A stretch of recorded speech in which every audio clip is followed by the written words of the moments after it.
There you go. Maybe you Thanks, Alex. No, it's okay. Okay. Yeah. So Nadine, I think we can start. Okay, so I just hopefully I'm sharing my screen. Is that? Yeah. Yeah. Yeah, we can see it. Good. So good. So thank you all for joining. Maybe actually I did forget, but I should probably start with a very brief introduction about myself. So my basic training has been in pharmacology, particularly fast cancer pharmacology. So starting from maybe preclinical research, if you like, and then earlier sort of target identification, validation type work, and then moving more towards translational sciences. And over the years, I have basically moved in a very similar way to a new medicine, from like preclinical to clinical stages to sort of like post-registration stages of drug development. And I have spent time working in both big pharma as well as smaller pharma, SME, biotech, but also CRO, CMO type of organizations. So in a way, I have quite a broad background and experience. So I might not be a specialist in a particular area, other than hopefully than pharmacology, but I have experienced a lot of the drug development pipeline, if you like. And today's in today's presentation, I would like to share some of this experience with you, and more particularly related to specific issues about clinical trials and regulatory approvals. So, the idea is to present some of the basic principles and to offer some strategic insights about how basically you can move something from preclinical development to clinical development and get it to registration, hopefully. Most of the information I will present, due to my experience, is based on a European and US perspective, but I think a lot of the things are basic principles that apply to your plans, clinical trial plans, irrespective of your location in the world. And also because of a lot of the regulatory authorities do have similar initiatives going on about, to help industry, to help investigators, new investigators to move forward with their products. So basically starting maybe a little bit right from the beginning, just a little bit of history in terms of clinical trials and just some sort of like amusing facts, if you like. So the very first believed to have been recorded, it was in about 500 BC. It was carried out, and it's described in the book of Daniel, where it is described that the Babylonian general at the time split his army into two groups, one where they had their usual meat and wine type diet, and the other one where they had only their certain period of time of this diet, the different groups. He basically declared that the people who had the vegetable diet were in a much better physical condition. And over the years, we have the development, over the centuries, if you like, we have the development of different trials methodologies, and actually we come to now, so like what we now consider the gold standard of clinical trials are randomized control trials, and the first one was basically carried out in 1946. I think the other maybe where, and in this case it was streptomycin for the treatment of TB versus bed rest, that was carried out by the MRC. Another interesting fact that I thought I found out when I was looking at this information, it was sort of like to do with the scurvy trials, and basically understanding that scurvy is due to deficiency in vitamin C. And it was David Lind who did his studies in sailors who sailed across the world, and it basically tested lemon juice, citrus fruit, to see if that would have any effect on scurvy, and in fact it did. but it was not for another 50 years or so that the lemon was introduced. Lemons was used to prevent scurvy. And this was for a number of reasons, but actually what is interesting is at the time or during that time, lime fruit was used rather than lemons because they were much cheaper, and in a way that highlights that, but obviously much lower concentration of vitamin C, so they were not working as well. But in a way, this also highlights that drug pricing is not really something that is relatively new, but it's always sort of like accompanied drug development, if you like.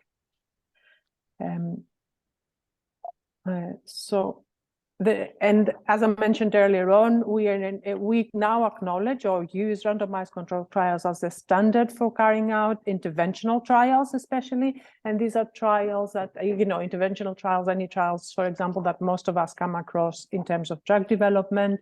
And it is important to note that we are in an era of what we call evidence-based medicines, decisions of how to treat people based on facts and data. And in terms of clinical trials, the randomized control trials are the ultimate that you can do. And then above that, your evidence becomes more and more stronger if you synthesize this data and you extract recommendations based on a number of clinical trials that have been carried out. Also very relevant to clinical trials, I think is important for people to understand some of the ethical principles behind clinical trials. And I think one of the most important ones is this, what we call clinical equipoise. So basically, we have to have a question, we have to have an unanswered question to justify carrying out a clinical trial. There's no point getting patients to be treated, exposing anybody to any type of treatment, irrespective of how harmful or not it may be, if we already know the answer. We have to have a question that we need to answer. And the second one, another one is this, what we call therapeutic misconception. And again, it is very important that you don't overpromise. If somebody wants to take part in a clinical trial, they have to understand that this is research and you cannot sell it to them or try to get them to make them to take part in a trial by saying that this will benefit them, because basically you just don't know. And this is ethics, so not everybody has the same opinion, and there are a lot of people who think that there is a space for therapeutic trials. So there is, and it is in certain cases also demonstrated that patients on trials do better. So there are people who think that it is acceptable, and it should be acceptable, that you can offer people treatment choices via clinical trials. And this is something that it is obviously open for debate and discussion. Furthermore, into clinical ethics, sort of like scientific validity and fair subject selection are paramount in sort of like running your clinical in understanding your clinical trials. You also look for a favorable risk-benefit ratio. This is something that you will come across, and you will have to justify all the way through the clinical development program. What is your risk-benefit ratio? And this is those who are exposed to the risk of the medical intervention and those who are intended beneficiaries of the trial results. So this could potentially be trial participants that they are benefiting, but in most cases, it's expected that future patients and society at large are those who are really benefiting, and you have to justify these. And the principles of independent review, informed consent, and respect for potential and enrolled subjects are also a very fundamental of clinical trials. And over the years, alongside with trial understanding, methodology, over the decades, we also have development in the trial regulation. And we're basically now in a situation where we have the International Conference on Harmonization that has created several guidelines, and that they are being updated constantly or regularly to provide the international standards of how clinical trials should run. And I think also have highlighted here the US and European regulation in terms of clinical trials. The diagram here, the image here shows key regulate, or some key, if you like, regulatory bodies around the globe. And in terms of Argentina, you have the National Administration of Drugs, Food and Medical Technology, and that is part of the Ministry of Health. So going back to the International Conference on International Conference on Harmonization of Technical Requirements for Pharmaceuticals for Human Use. This basically is a set of guidelines that is not, they're not just there just to maybe follow, but they're there to sort of like tell you what you should do. And if you do it, then the regulators accept that this is actually done correctly, and you can have your registration based on your trial. So, they are divided in 4 key categories. So you have quality, that cover basically your CMC aspects of your project, of your product, safety guidelines, efficacy guidelines, and multidisciplinary guidelines. And in parallel with those guidelines, the ICH also have a number of standards that are there for people to guide, but also to guide people to do clinical trials, but also there to help you do things in the best way possible, I guess. And in terms of clinical trials, the guidelines that above anything else is what we call the Good Clinical Practice Guidelines, GCP, and these are international standard that basically to make sure that the results we get are credible, accurate, and the rights, integrity, and confidentiality of trial subjects are protected. They're not just a step-by-step guide, by training is required. So anybody who's involved in clinical trials and has a responsibility, has some responsibility within the clinical trials, they have to also demonstrate that have been trained in these in GCP. This is the good clinical practice. They have the basic principles is something that I'm sure probably most of you are familiar with. So respecting patients' rights, safety, and well-beings. You have to have an ethical approval before you can carry out a trial. It has to be carried out by medically qualified investigators. You have to have informed consent, but beyond that, you also have to provide patients with adequate information for them to understand what they're getting into, what they're signing up for. You have to respect the confidentiality and the privacy of the subjects. Obviously, you have to provide adequate background of what you're trying to do. That has to be scientifically rational, backed by solid scientifically rational, and this has to be described in your trial protocol. The risk-benefit ratio has to be justified. That's what I mentioned earlier on. And beyond that, when you're conducting your trial data has to be accurately recorded and stored. The product itself has to be made under GCP standard, GMP, and this is good manufacturing practices standards. And you have to have a quality system. And I think this is the important point to highlight here is about quality assurance. So the quality system, you have to demonstrate that everything you do is done to the adequate and appropriate quality level at all points throughout your trial. So, and I think for me, in any case, anything to do with drug development in clinical research, quality goes above everything else, ensuring that everything is done properly. It goes above everything else, timelines, money, people involved, or whatever. And if I can share some insights from my own experience for somebody when you're starting your own startup, small company, one of the first systems that you probably want to create is what we call the QMS, the quality management system, that basically describes the fundamental quality principles of your organization. And this then makes you think what is important and not important and how to do things correctly. And also then the two other things that I would say is that for in terms of drug development, and say if you have a new molecule that you want to bring to the market and you start thinking about your production process and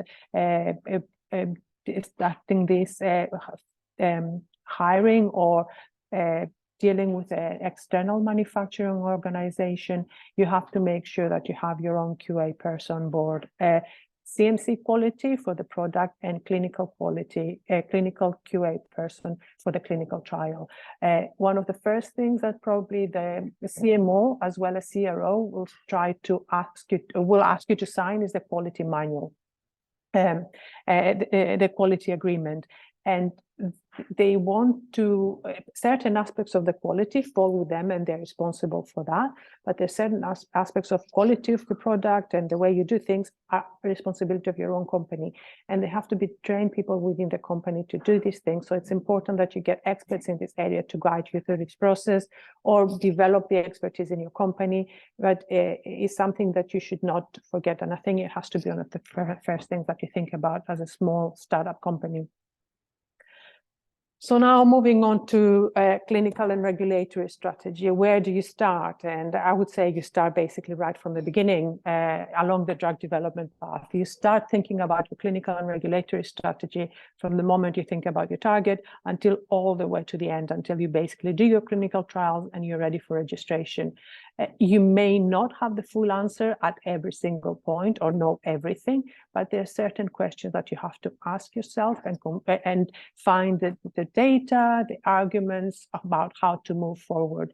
You cannot think about a new target if you don't know whether that new target's applied to a specific disease, and then how you can develop it. Maybe there are nuances to the target, how it has to be developed, and particularly, especially tested that relate to the disease. So, you know, all these things go hand in hand.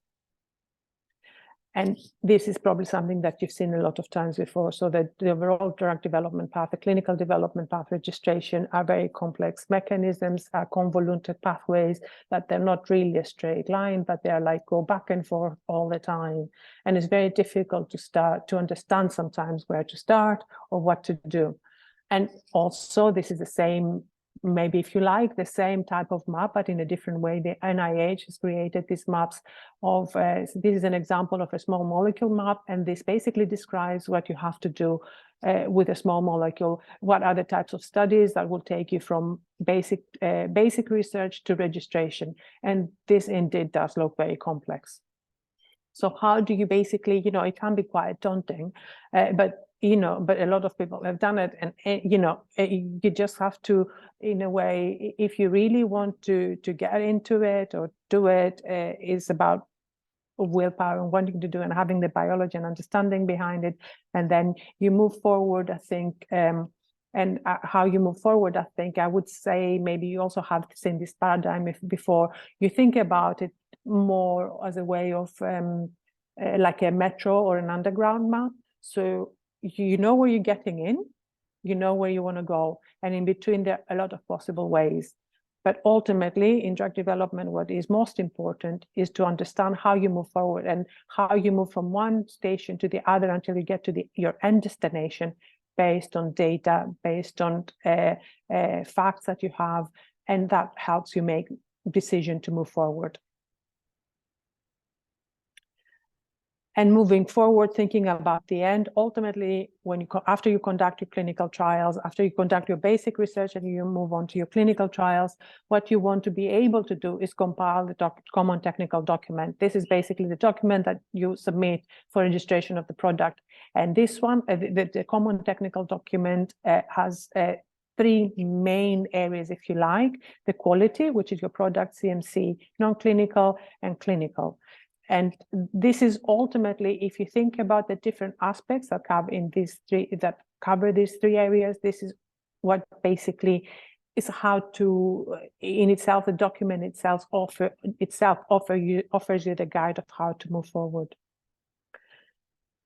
So now maybe the next few slides are a little bit more about some of the more operational aspects, but also some of the key principles, key events that you should consider during your clinical trial development and registration and regulatory path along that line. So again, you probably have seen this. You have phase one.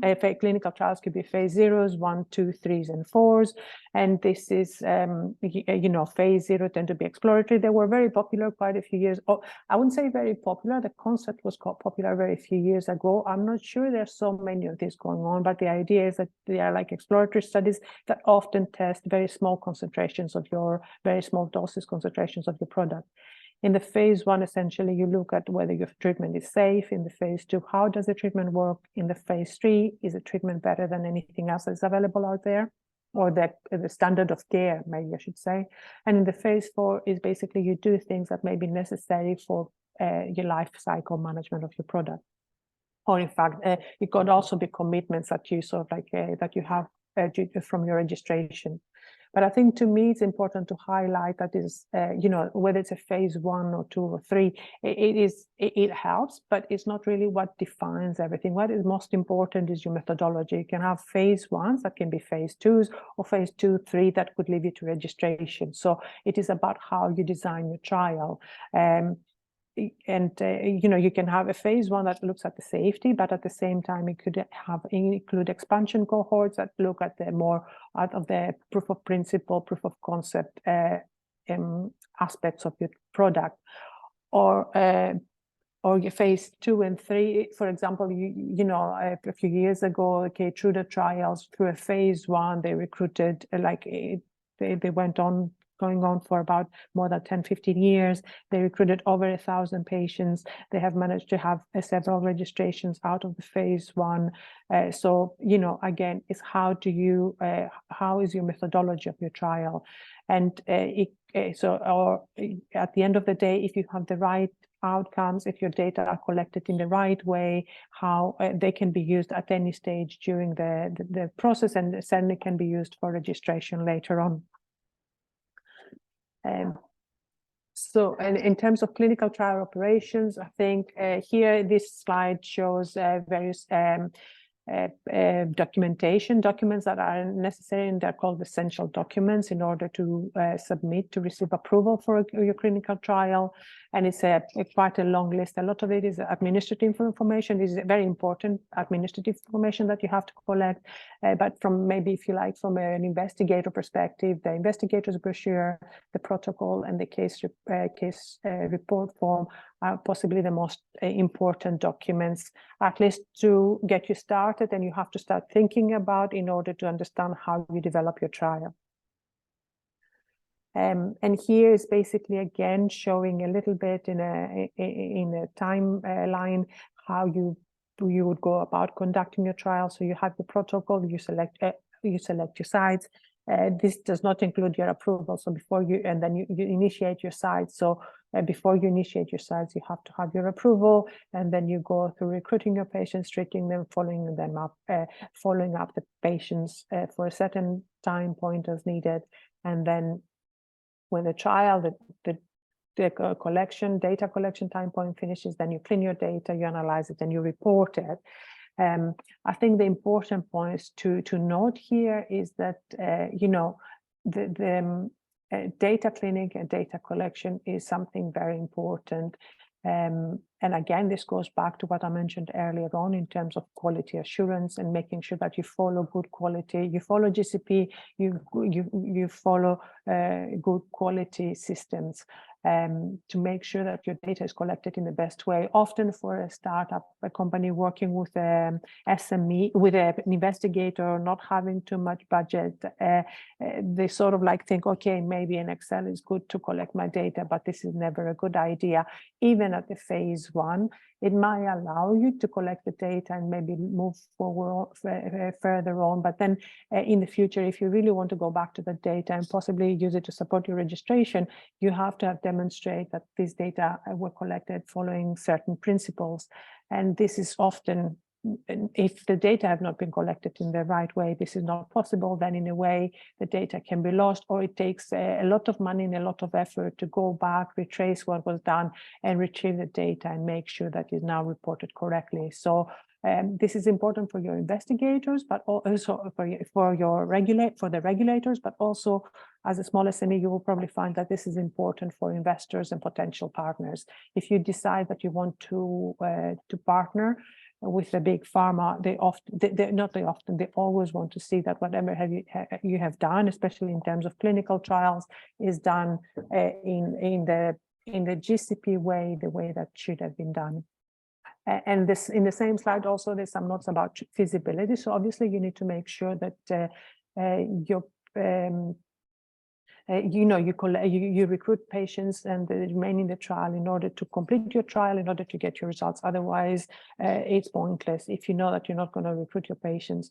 I think points to look out for there is that when you collect your initial data about trial recruitment and you talk to an investigator about your plans, it's good to really understand the information that they give you. So if an investigator tells you that, yeah, we see like 10 of these patients per month, yeah, but then you have to ask, okay, 10 patients per month, how many of these patients fulfill the criteria that I want?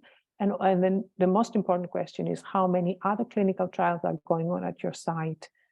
Because if that investigator sees 10 patients and they have 20 other clinical trials in their site competing for these patients, then you're probably not going to have many coming to your trial. So this is something, you have to be careful about the information that you receive and how you assess it as you go forward.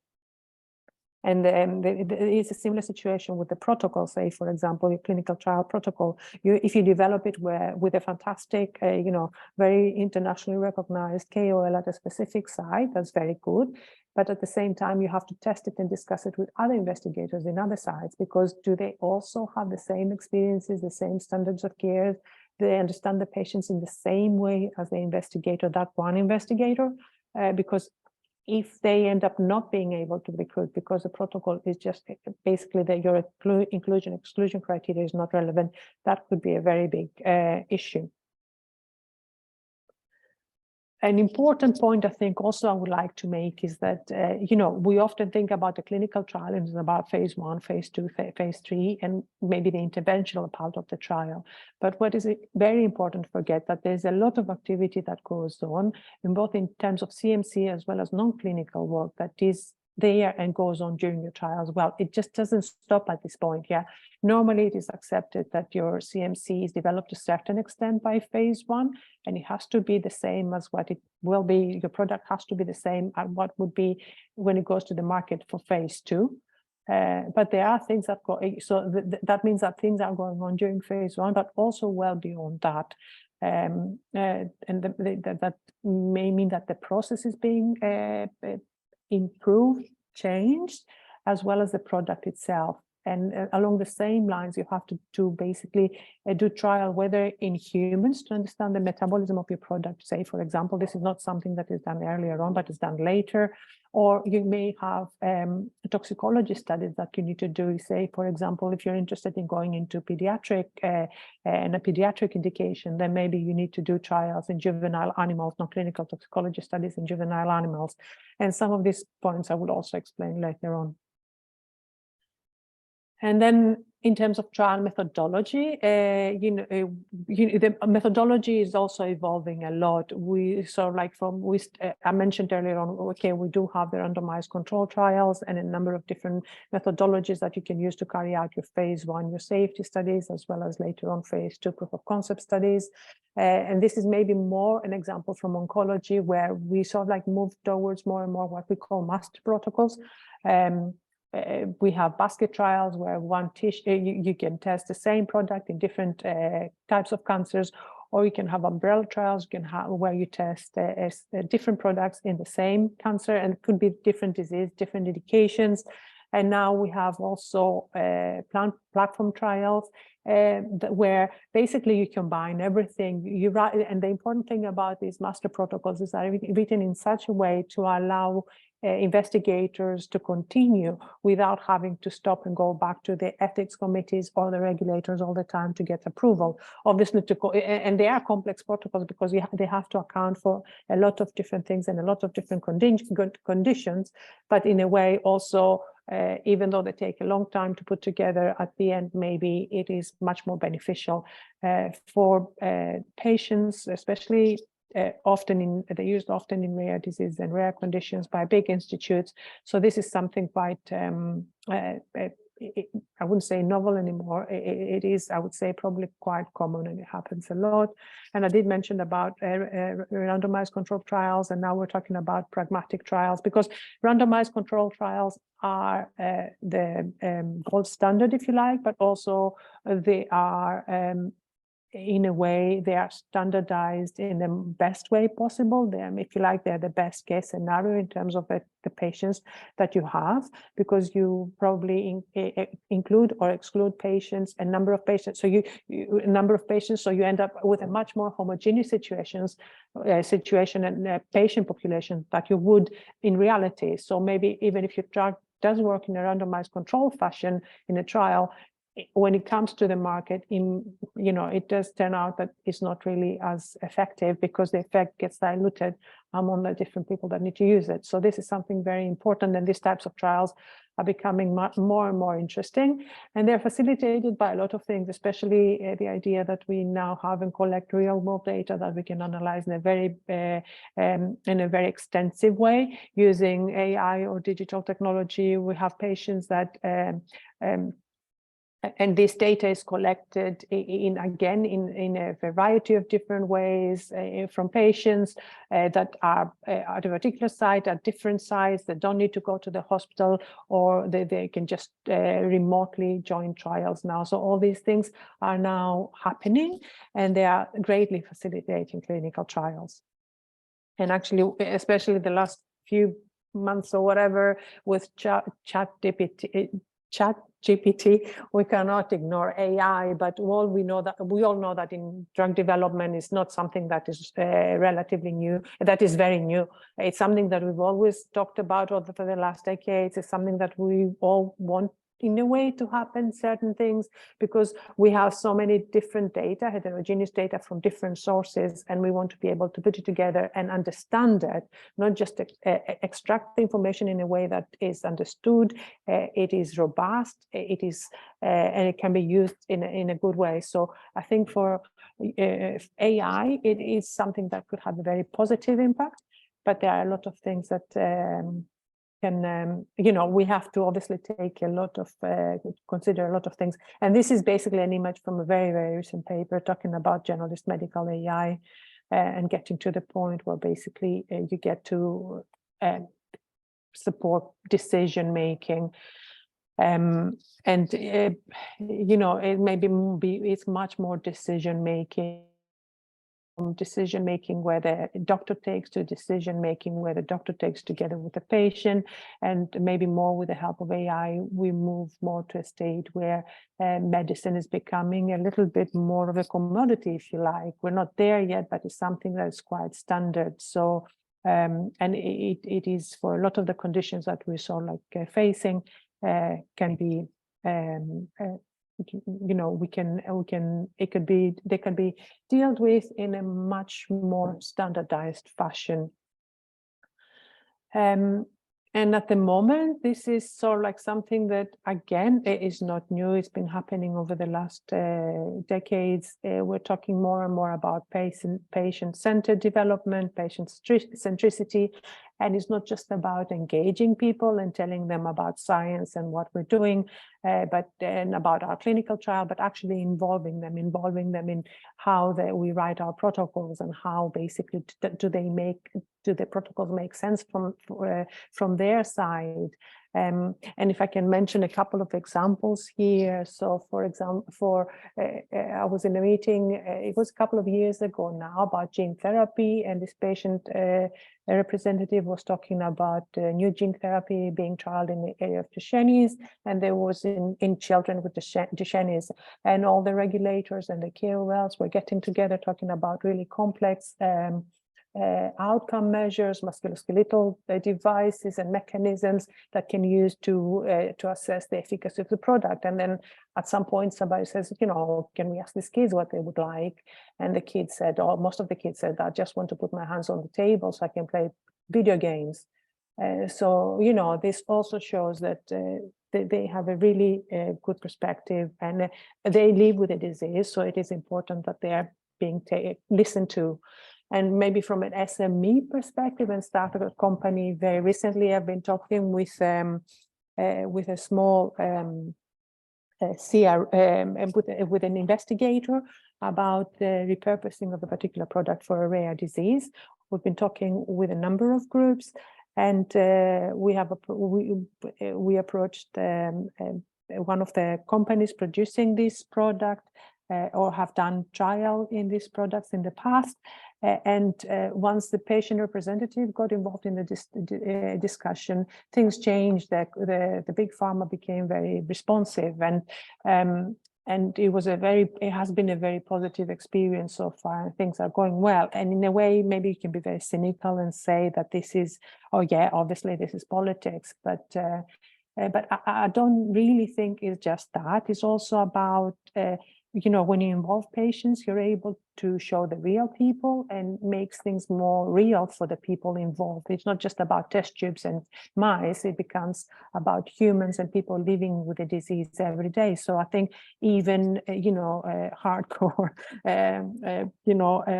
industry people, if you like to call them that, they become much more sensitive and understanding. And even in industry, there are a lot of people out there who are doing this because they want to help people. So I think in a way, it's a win-win situation to involve patients as much as possible.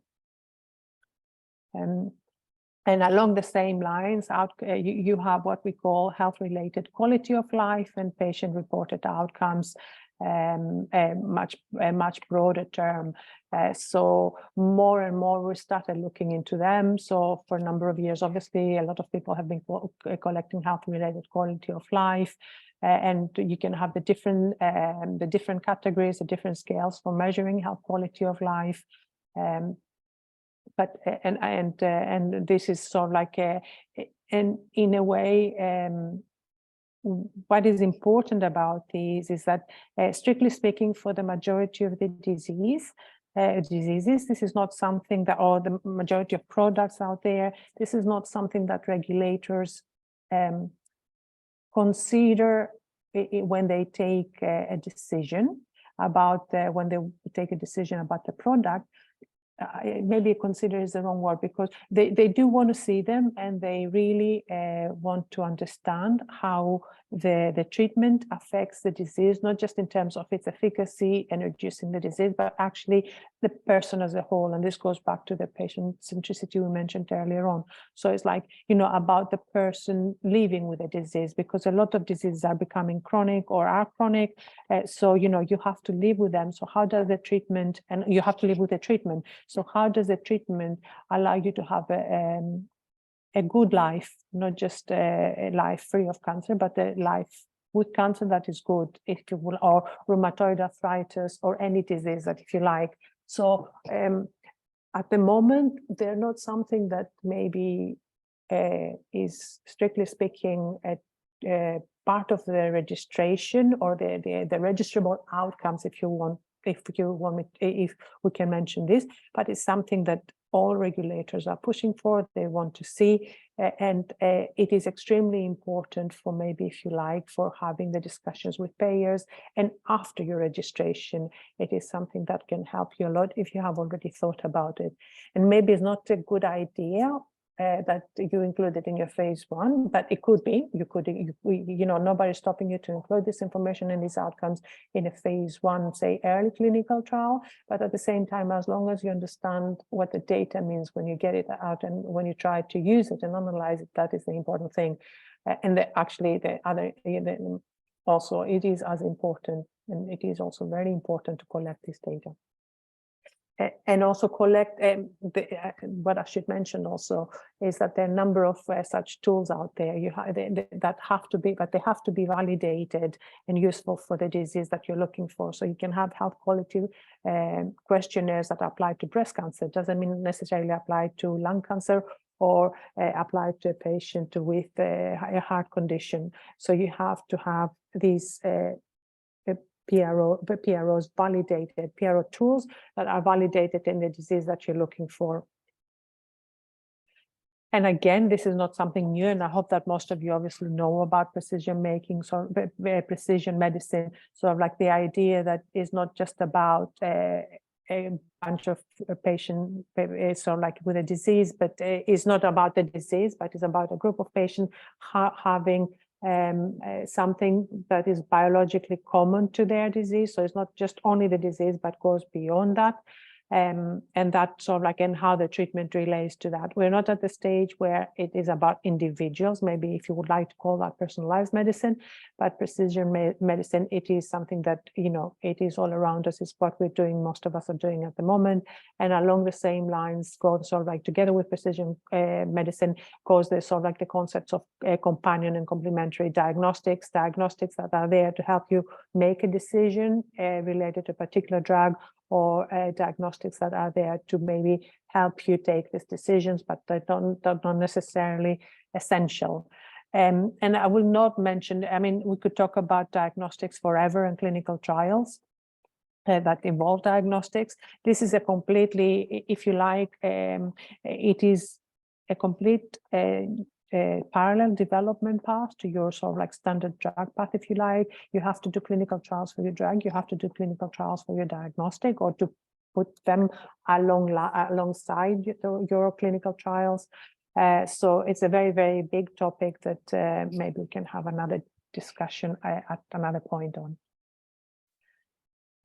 So continuing a little bit more with the concepts, there are a couple of concepts that also you should be aware of, the small SME from a regulatory perspective. So at least in Europe and the US, but I'm sure in sort of like other regions as well, you have what we call advanced therapy medicinal products. These are, at least for the European Commission, these are gene therapy products, somatic cell therapy medicines, or tissue engineered medicines. The advantage at some point earlier on in development, you apply for this designation. And the advantage of this is that basically you get some additional regulatory support from regulators. You get expert regulators who can help you navigate, and often these are products that we have very little knowledge about. So this is something important, extremely important. And along the same lines, not exactly identical, in the US, you have also the Regenerative Medicine Advanced Therapy, RMAT, which is a designation that we often apply after you have some clinical evidence. And again, it's along the same lines that this concerns a cell therapy, therapeutic tissue engineering product, or a human cell and tissue product, or a combination. The interesting thing about this, it may allow you to have a registration based on maybe not a widely accepted, if you like, registrable endpoint. So you may be able to use a surrogate endpoint, because these are products that we don't know much about. So it's not that the regulators are more lenient, but you can use information and biology to justify your decisions, or your data to justify your decisions, maybe, and cautiously move forward together, obviously, with the regulators on these. Then something else that maybe you have come across is orphan drug designation, and this concerns rare diseases. So like there are thousands of different rare diseases out there, and the regulators are trying to give incentives to companies to create drugs for such diseases. What are important things to be careful here is that the definition of a rare disease is not the same everywhere. So it depends on the population of the country, or of the country, of the region. So the definition in the EMA is slightly different to that of the FDA. But at the end of the day, you can apply, if you fit that definition, you can apply for an orphan drug designation. In fact, for the EMA and the FDA, you can have a joint application, if you like. You can get a number of incentives if this designation is granted. I think the important thing here is you have to be really, what you have to explain to the registration, to the regulators very carefully, is the epidemiology, the prevalence of your disease, what actually makes you your product suitable for this rare disease. And I know maybe you can go for a rare disease, I don't know, xeroderma pigmentosum, and you know, hundreds of people out there maybe have applied for the disease to get orphan drug designation before, and both the EMA and the FDA know that this is an orphan disease, but they want you as an applicant to justify. So they want you to provide information, all the information that you have, to justify that this is a rare disease. So you have to do your epidemiology work, and you have to calculate your prevalence and put that in your application to demonstrate that you really understand, and also to that is, you know, it is relevant to the drug and the area that you're applying for. And this slide here outlines the incentives that are to do mainly with market exclusivity, but what is important maybe for a small SME is that you get free advice earlier on in the form of scientific advice, protocol advice, and if you're a small SME with a startup with not much money, I think this could be very useful. But the main value of it is that you have the regulators alongside you, guiding you and helping you to sort of like look through things and help pave the way for you to move forward, if you like. I wouldn't say easier, but at least knowing much more than you would do otherwise. Another important aspect is pediatric development in clinical trials. So if you're thinking that the product is suitable for children, then both the EMA and the FDA ask you to develop such a pediatric development plan. For the EMA, this plan can start once you have some PK data in adults, and then it has to be in place by the time before you submit your marketing authorization application. For the FDA, your plan can be submitted with or before your new drug application or biological application. And again, it comes with various incentives and support from the regulators when you develop in these areas. So this is something that you definitely want to take advantage of, and exclusivity once if you get to a registration point. And so the first, so I think, I hope I have so far just outlined some of the principles of clinical trials and methodology and regulation around them, as well as key concepts. And I think for the next few slides, what I'd like to focus a little bit more is more of the scientific aspects that you should consider when you're thinking about your clinical trial, how you design your clinical trial, and how you move from preclinical to clinical stages, and also along the way during your clinical development. And I would look also at these aspects here separately. So first of all, from quality perspective, then from non-clinical, and then from clinical perspective. So starting more with quality, and when we talk about quality, we mean about your product itself. And often from the side of the regulators, the requirements in terms of physical chemical properties are generally the same, what they expect to see or not to see, but you may need much more expensive characterization if you're dealing with complex molecules and biological projects or products, and these days especially also maybe cell therapies and things like this. You have to not just only provide the data about how you characterize your product, how you assess your product, how do you assess its potency and everything else, but you have to also provide a justification. Why did you choose these parameters? Why did you set those specifications? And you have to be able to justify this, whether it is something that is based on sort of like biology or something that is already known based on methods that are out there. But in any case, you have to already again explain it. A very important point for any stage of development is formulation. You need to make sure that the product, the formulation, so your product is not just your drug is not just your active substance itself, your API, but it's also the whole package together with the formulation that comes in. So you have to make sure that you choose and use a formulation that will give you the best properties of your product. It cannot be something that maybe does a little but not a lot, or does not do what it's supposed to do. It does what it's, maybe it's acceptable, but it should be the best, as best as possible to deliver your product in order to maximize your sort of like your biological activity, if you like, and take care of making sure that your product does what it's supposed to do. I think important points for a small, especially for a small, when you start, is that you have to consider that if you use a different formulation in preclinical studies than what you use in the clinical studies, you have to justify that this does not really affect the biological properties or any other properties of your product. And also, say, for example, if you're thinking about going for a subcutaneous injection, you have to use, often in that case, you need a high concentration of your product. So in that case, you would probably have to choose a formulation that is suitable for a high concentration product. You cannot use a formulation it would be unsuitable to use a formulation that is not suitable for high, but is suitable for low concentration. So these things that you have to consider. We wouldn't use for a formulation that is maybe suitable for intravenous injection. Then in terms of quality, that now during your clinical development, so starting and during, I would say that determining important aspect is the determination of strength and potency of your product. And developing potency assay is a very, very big aspect of your early clinical development. Is an important aspect in terms of understanding your product.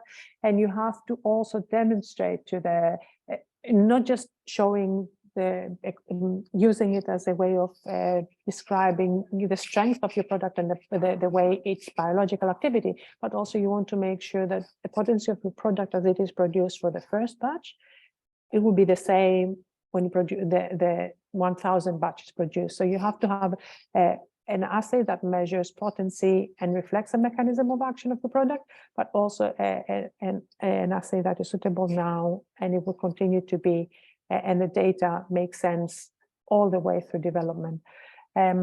So you normally start early developing your potency assay, and traditionally sort of like it was more thought, you maybe have to have it in place for phase 2, but regulators, you have to have a basic assay in place earlier, but then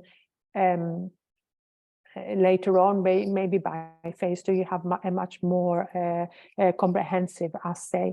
But now regulators want to see it earlier and earlier, and you have to justify it, especially, and it's something that is very important for, say, cell therapy products or products that have a complex mechanism of action, such as immunotherapies. How do you describe this in an in vitro system? And something that can be done reproducibly all the way through the trial at a cost that is that you can sort of like make sense. And a little bit along similar lines, so adequate and stage appropriate level of quality characterization. So what is acceptable for your phase 1 may not be acceptable for your phase 2. You're allowed to start with maybe certain broader specifications earlier on that become tighter and tighter as you move from early development to much later development. And then maybe when your project is commercial and you understand a little bit more about it, then maybe you can sort of like start expanding the specifications somewhat if that's applicable. So and it's not actually only just about your product, is also about your method. You make sure at all time points that you have to make sure that they are suitable and they are suitable qualified. And this also goes for your representative material. Early in the development, you use reference material that you use in order to calibrate, if you like, all your assays, and you have to make sure that this material is representative, and you have to justify why it's representative. And again, in a similar fashion for your non-clinical pivotal, what we call pivotal non-clinical studies, so studies that you do to demonstrate safety in animals before you go into humans, they have to be carried out using representative material. That means material that will be used in your phase 1 and in your phase 1 clinical trial. And overall, during clinical development, this is what I mentioned also earlier on, the quality should reflect increasingly knowledge and experience. A confirmatory, your phase 3 trials should be used with a mature manufacturing process and specification. By that stage, ideally, you should have blocked your process and everything should remain as it will be at the commercial stage. And this is basically what this says in later on at marketing authorization. You need to be able to demonstrate in terms of quality that you can produce your product consistently and of reproducible quality. So in terms of non-clinical considerations, I think what is important in terms of being able to justify your clinical trial, and you present your product to the regulators is basically your ideally is you would like to have carried out the clinical studies in what we call pharmacological relevant disease models. Often this is very difficult, and in my opinion, really, you can never really get a disease model is a disease model. It's not a human with a disease, yeah. So in the best case scenario, you have a pharmacologically relevant model, which maybe it is also, I guess you can also call it a mechanistic model. So the biology in the model, the target biology in the model reflects what the target biology would be in the humans. It doesn't necessarily mean that it would behave like a human disease. And you have to justify where you selected this model to the regulators as well. What makes it, are they the same target? Is it, what are the different specificities of the molecule or the target that are important in the human that are also important in this model? You also have to understand in terms of the molecule in this model, what does in terms of your molecule, how it behaves in this model, what does it do besides hitting the target? Yeah, what other things are important in terms of the target? Maybe it's off-target effects. What else does it hit, and what implications that may have for biology and for safety? Moving on with non-clinical considerations, I think for me, one of the most important things that you can do is understand the pharmacokinetics of your, the pharmacology, pharmacokinetics of your molecule. So how does it behave? What does it do? How does it engage the target? What happens if it engages the target?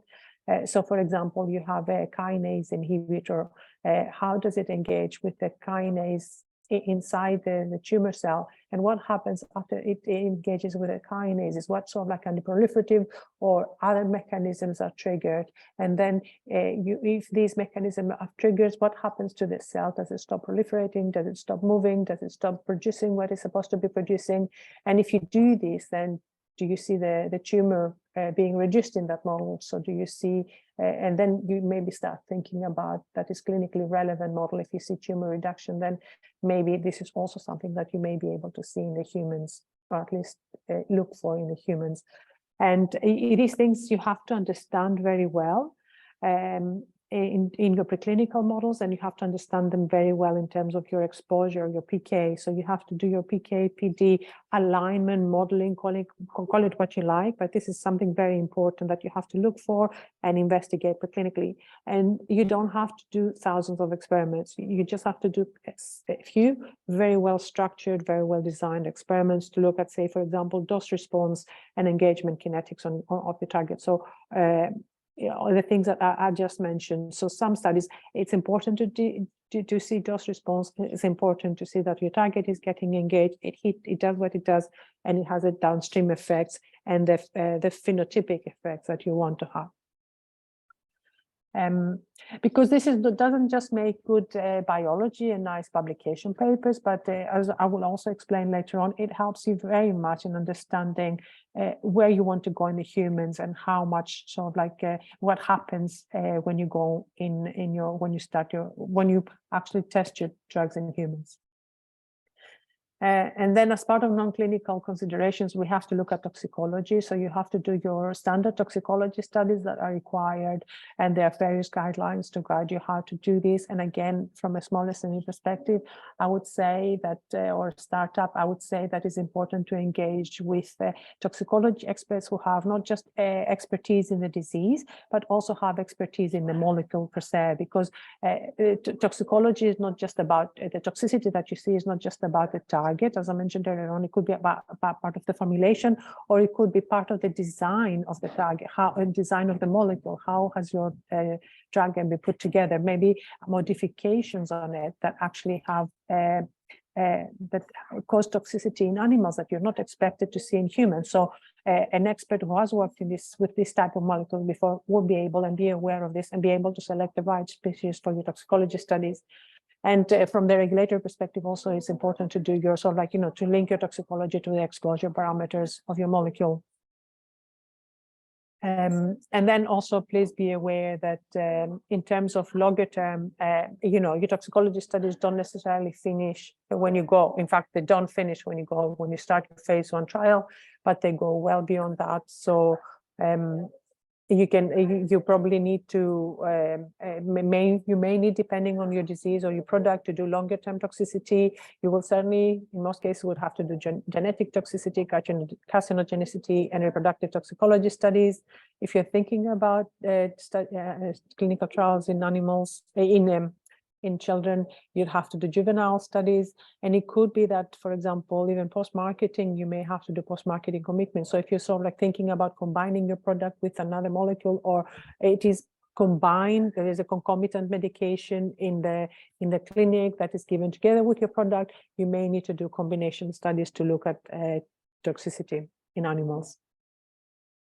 And then in terms of clinical considerations, and starting with how you start your clinical trials, and how you sort of like thinking about your starting dose, your dose escalation steps in your early clinical trials. And something that is becoming more and more talked about these days is dose optimization.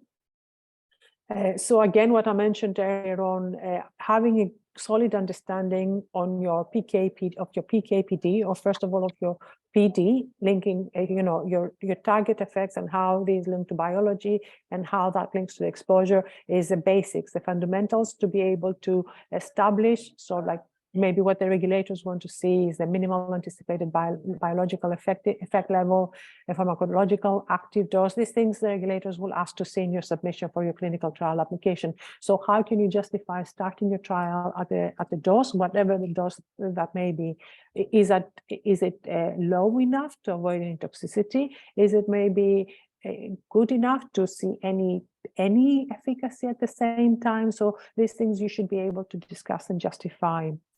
And this is also very important and very difficult, to be honest, for newer agents and agents such as immunotherapies, or that don't have that have more complex mechanism of actions, because you don't necessarily, in a lot of cases, you don't just get a dose response effect. Yeah, increase your dose, you get more effect. In a lot of cases, especially if you like in the area of immunology, if you rely on interaction between different cells, what you see is a biphasic effect, or you reach a plateau. So these things ideally you want to be able to understand in animals, and then investigate also what happens in humans. And and here, this slide here again explains some of the key clinical trial design aspects that you have to consider. And it is all about what I discussed earlier on in terms of how you set your starting dose, how you understand your exposure. It is about how you choose your population, and overall how the latter parts here. So like how did you design your escalation steps? How do you move from one cohort to the next, and why? And what would you do if things start going wrong? How do you monitor your safety? That is very important, especially in earlier trials. And then, the trial sites, and how different sites do different things may be important, and whether you include or not a placebo comparator, that are also very important. And as I mentioned earlier on, you have to think in your trial design, you always have to, and your protocol, think about your biomarkers, your pharmacological biomarkers, a potential selection or patient stratification biomarkers. Don't confuse the two. They're completely different, separate things. They could be the same, but used in the same biomarker, but the context is quite different, and you should look for different things if you look for a pharmacodynamic biomarker, or if you're looking for potential selection of response biomarker. And again, I think it is important to stress that safety should not be compromised for anything, really. Safety as well as quality of everything should never be compromised. So to conclude, basically, I think I would like to just say that, this is your development path, your clinical trial path, and you've seen these diagrams before, and you get to your registration and you achieve your registration. And this is totally fine and perfect, but it does not stop there. There's a lot more work to be done to get your drug from registration to the patient, and to keep it there. In fact, if you ask people who work in the life cycle management stages, they will tell you that probably as much, if not more, work is required after the product has been approved than before. And over the years, making sure that you continue, pharmacovigilance and everything else that may be needed in terms of, production processes may change, things may change, all sorts of different things. So it doesn't stop there.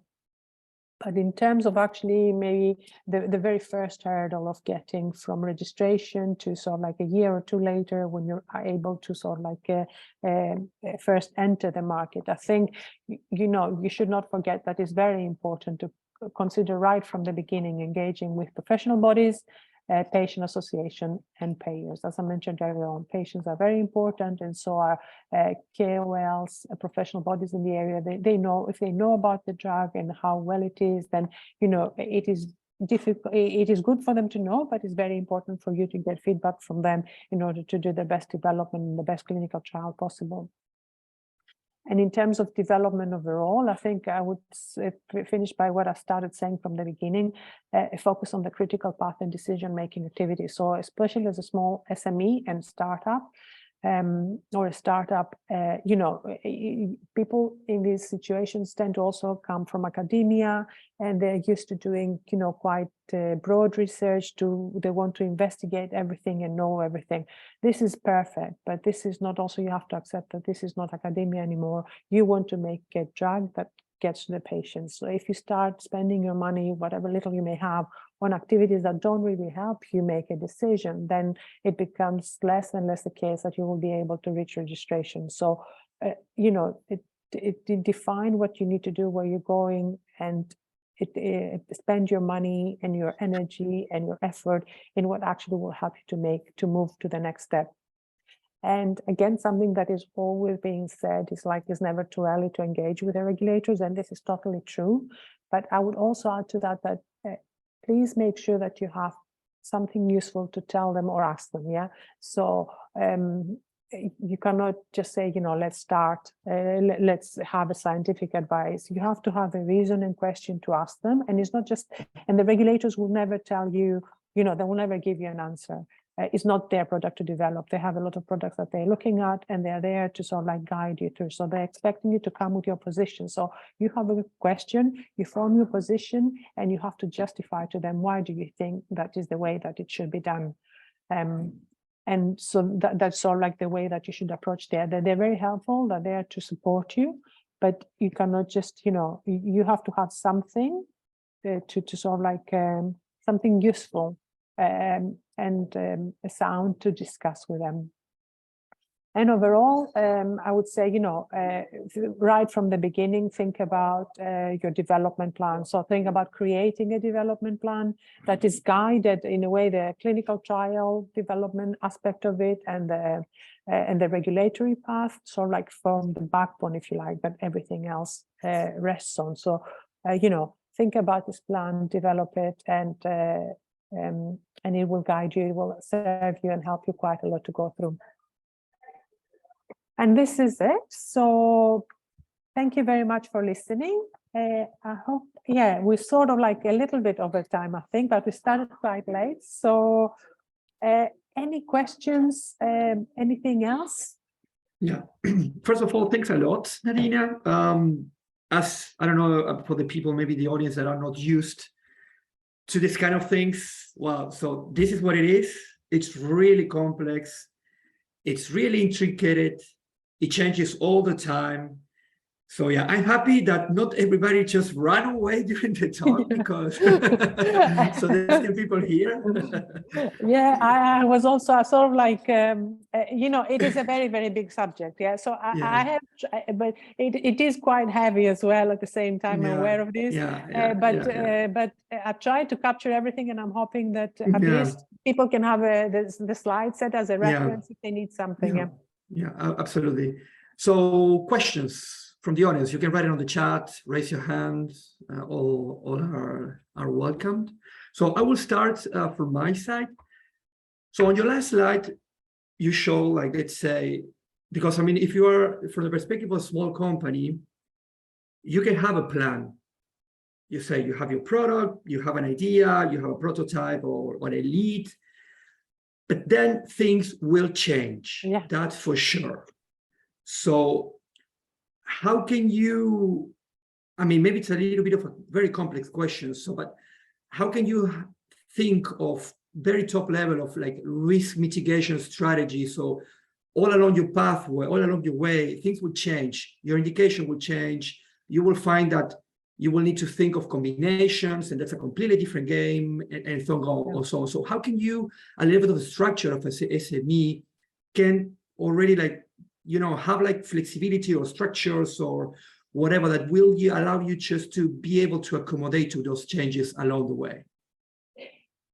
I think this is a very good question, but and practically maybe there are some good ways of doing it. I think as a small SME, also as an entrepreneur, I think you always have to have a very curious mind, and you have to be very open to every challenges and every discussion out there, because you don't know where things may lead you. So this is one thing, that you have to be open. Now, in terms of your development plan, maybe what I should have said is you form your plan from the beginning, but it's not a static document. It's not a plan that is drafted in stone. Yeah, it is a plan that is a live document that you have to decide when you want to revisit it, and you make a case of revisiting it. Whatever makes sense for you. So in the beginning, what this plan may have, maybe like 2 pages of just questions, it's just questions. But then as you go along, you sort of like build the elements, so for example, I have this target. Yeah, but what is it good for? Which disease? And what are the KOLs that need to be there? These are the questions that I need to answer. And then you build the questions and the plans. And then you think about, developing your strategy. And you always, and at some point, you develop when you get to maybe having a little bit closer to the clinic, you develop your target product profile, if you like, what it would look like if you went in the clinic, or if you register, what would your product be there for?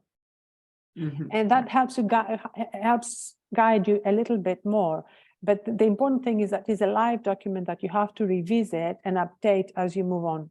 And say, for example, when I was in Big Pharma, we have these development plans, and every time you wanted to make a decision, you looked at the document, you reviewed it, a key big decision, you looked at the document, you reviewed it, and made some updates. And then you use the updates in there to help you think about and support your decision, if you like. Yeah, so that is a way that maybe is done in Big Pharma. For a smaller organization, maybe you don't need to do that, or you don't need to do it I wouldn't say as frequently. I think it's maybe even more important that you sort of like you put the information down, but you just have to be prepared to change. But you also have to be prepared. If you change, you have to understand why you're changing it. Yeah. So it's not like you have an idea today and you change it tomorrow because you have a new idea. Why does the new idea make more sense than the old one? And from the perspective of like small companies, SMEs, startups, and so on, so what are the structures of the tools you should typically implement? Like typically, for instance, a CMO, Chief Medical Officer, for instance, that's a typical case. And if there are others, and of course that takes money, what are these specific tools just to tackle your clinical program, and what should be the right time frame to apply them? Yeah, I know it's very complex questions. It's and quite each broad case is as well. different. Yeah, no, but because a lot of it depends on who the people, who's funded the company and what expertise they have. Yeah, so obviously you need somebody to make sure that they can get you money. Because unfortunately, if you cannot have money, so you need a CEO. Somebody who's willing to go out there to try and get your money. Yeah, you need your chief scientific officer, or obviously the person who understands if it is a biology, maybe it's some other type of health-related biotech venture, whatever. But somebody who understands what your technology is, what your product is, somebody who has the knowledge of it. Yeah. So these are the 2 key people. Then, in terms of medical support, also depends on on what are the networks, the connections of the time. If you can rely on, and if you have good networks with, some hospitals, organizations, some investigators who are maybe you have collaborated with, this is very helpful. To get a CMO right at the beginning maybe is not really the best use of your money, because they can be quite expensive. And you probably want them until you are certain that you have a product that you can take to the market. Yeah, I think the other things that I mentioned earlier on is the closer you go to producing your product and to getting to the clinical trials is the QMS. Make sure that you have a quality management system, and make sure that at some point you have quality experts. Quality cannot report. Quality assurance cannot report to any other function within your organization. They cannot report to clinical or regulatory. They have to have an independent line to that lead to the leadership team. So making sure that you set up your QMS, and later on you get quality QA experts that can help you with CMC and clinical. Again, they're not necessarily right from the beginning. Yeah, at the beginning, the most important person is the person who understands the product, the biology, the technology, whatever that is. And together with that, and somebody who goes out for the money, you build the case. And you obviously recruit people to do the lab work or do whatever you need to do. And start from there. Questions, comments? No, okay. So yeah, I have. I've got. I would like to ask a question. Yeah, sorry. Please go ahead. Thank you very much for the opportunity. We are developing a new medication for chronic wounds like diabetic foot ulcers, vectors, and our product is a combination product, but we made it with very known molecules. We already know pharmacokinetics and pharmacodynamics of each one separately, but we need to demonstrate that the combination is not toxic and that the combination is have the therapeutic effectivity. So in this case, we want to accomplish a expedited path in FDA, or like a 502(b)(2) path, but we don't know if we can do it because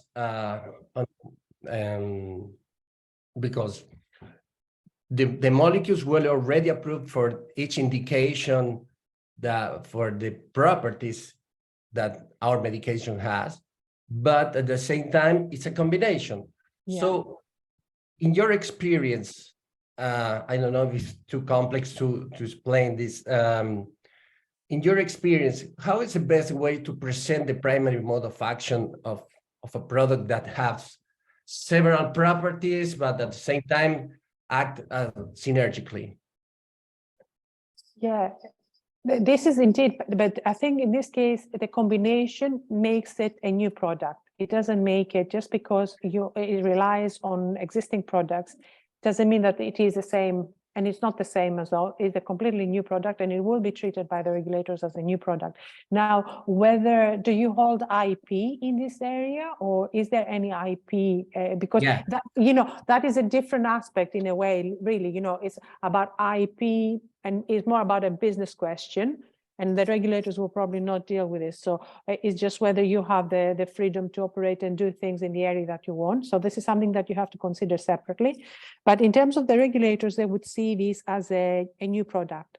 And to demonstrate the mechanism of action, I think you will probably need to have three different assays, or three different ways of describing. I would say that they probably want to see the two individually, and the one to the two individual mechanisms of actions, and the one together. At least at the beginning, I think you probably have to demonstrate, in terms of your preclinical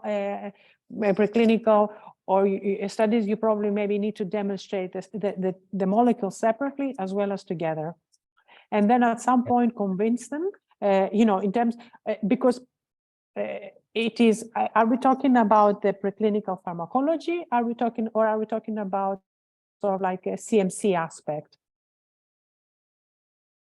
Well, first of all, we already have the patent granted in the States because we demonstrated that the molecules together act synergically. Yeah. So we did several trials with each molecule separately and with the combination at several concentrations. Yeah. That was the first trials we did, but now we need to present in a request for designation to FDA our product, and we have several problems to present the primary mode of action, because chronic wounds are very complex, and you need to provide all therapeutic requirements at the same time if you want to increase the therapeutic efficacy.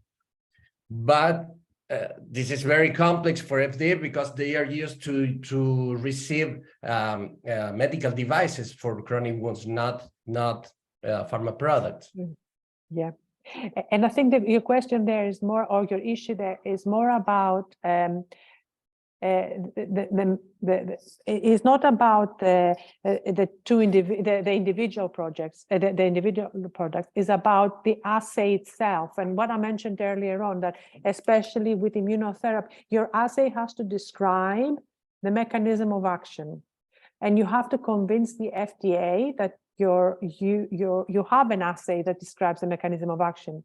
And the assay doesn't necessarily need to be one single assay. It could be a panel of assays. So this is something that you have to describe to them. Okay. So it could be a number of different assays, but also you have to be careful about that, because if in the end, because without knowing what the product is itself is difficult, because at the end of the day, if you're going to use such a potency assay for a CMC, for developing your projects, your product with a commercial, from a manufacturing perspective, you don't want to be doing 10 different assays for a potency assay. You want something that is a single thing. But maybe in the first instance, you can present it as a panel of different assays. And then at some point later on, do some more studies and investigate how it would become a much simpler assay. Thank you. Thank you. Very good advice. Yeah, I think so. And also, I think in terms of FDA, I would say, so at the moment you're going for a combination product registration. Yeah, and if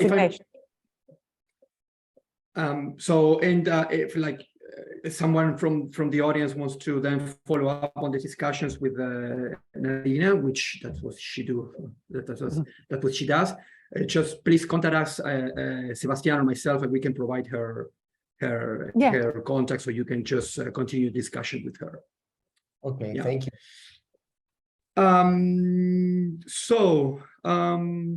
Yeah, so I just have, I don't know, I have a very long list of questions, but so related with that, because we're talking about combinations, and combinations is really a thing by itself.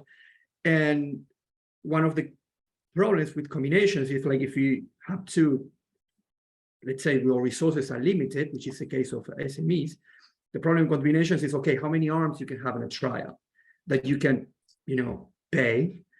And now there's a little bit some discussion about this, is what it calls this, like, virtual controlled arms. Can you develop a little bit on the concept, and what is, do you think that it has a future, or it's going to have something that's going to be part of their armamentarium, or no? I would, it sounds like a very attractive idea, and it could be something that is definitely very useful and goes along the same lines as, using real world data, using AI and all these mechanisms, using in silico tools, and all these mechanisms that help you to get somewhere much faster, to get you an answer much faster, and use existing data, because we have there's so much data out there. It's hard to pull it together and analyze it to give us what we want. So I think the virtual, this, like what you mentioned, I think it is very attractive. Whether I would like to think that it would happen, and it seems logical that it would happen, and it could be virtual in two ways. So you mean like a virtual, more like silico rather than virtual, because you can have like a virtual patients, so in terms of and it's the same. I think I would like to see it happen, and I think it will happen, but maybe not called virtual, with some sort of like AI type mechanism. Okay. And then another question, which I think is quite important. So now this has been, indeed, I think the FDA already released guidelines. I don't know the level of the EMA that basically, I mean, animal models are going to be or are meant to be replaced by in vitro models. So this is like the idea is just to have like there are going to be less and less requirements in using animal models for your IND applications. So what is the status of that? This is something that has been discussed on and off for very many years, but I think regulators and clinicians as a whole are very conservative, and especially with where humans are concerned. Yeah, so we are getting there are fewer animals maybe being used, especially for some diseases, but realistically, I don't think we're there yet. It would be nice, and maybe again it's the same as before, and maybe at some point we will be there. And there are these guidelines, but I'm not sure if the regulators are willing to just yet completely give up animal models completely. But I think it will happen. I would like it to happen, especially as somebody who's, have been involved in pharmacology studies before and know what's going on. But unfortunately, I think it's still, and there's still a reason for using them. Hopefully, it will not be. But I'm not sure it will be something that happens very soon. Okay. All right. Yeah, again, I have a pretty long list of questions, but yeah, I think, I mean, it's more, okay, I would just make a very last one, just to profit. So, I mean, what happens with the approval of the COVID vaccines, that really changed things. Yeah. And there's an after and before that. Yeah. And one of the things, one of the discussions I've seen around, maybe, I mean, Didier Raoul in France, for instance, it was really, really challenging the concept of randomized clinical trials. And you mentioned the concept of real world evidence, for instance. So two questions. I mean, how do you think things change with this? I mean, how clinical trials are done and what's their value before and after these vaccines? And this discussion around, like, because I mean, if I got it correctly, the idea is like clinical trials, they are too long, they take too much time, they are too expensive. And in the end, we are not really sure if the data we have, it's really reliable. Yeah. So people are looking for shortcuts or stuff like that, which the real world evidence could be one way. So is that something that it's really an active discussion, or things might no, I think it's definitely an active discussion, but I'm afraid it's a little bit like the previous point, and is I think it will happen, and we are, the idea that we use more and more real world data is extremely important. But again, this is not this does not come for free, and access and analyzing the data and making sure that everything is done how it's supposed to do. So again, I would say yes, these are all fantastic things that are to come, and maybe not that far in the future, but are just not very we're just not there yet. And I understand the discussions about the vaccines, but it's a completely different it is a completely different case, and maybe now we can say it because of what we know, but without knowing. yeah, absolutely. Okay, and that was it. Nadina, thanks a lot once again. I think it was really, really insightful. I guess the people at least just understood, I mean, the ones that are not familiar with the complexities and importance of taking this properly into account and properly discuss this timely. And yeah, so that was the end of the series. Thanks a lot for the ones that are being here. Some names, I mean, has been in other presentations, so it was very nice to share these talks with you. And yeah, so we stay in touch. You will receive the questionnaire, and hopefully we will meet again in other talks or activities in the future. So have a nice, for those in the Northern Hemisphere, nice evening. For those in the Southern Hemisphere, have a nice lunch or something. And yeah. Thank you all very much. Thank you. Bye-bye. Thanks, Nadina. Bye. Bye. Bye. Bye. Thank you. Bye. Hola, David.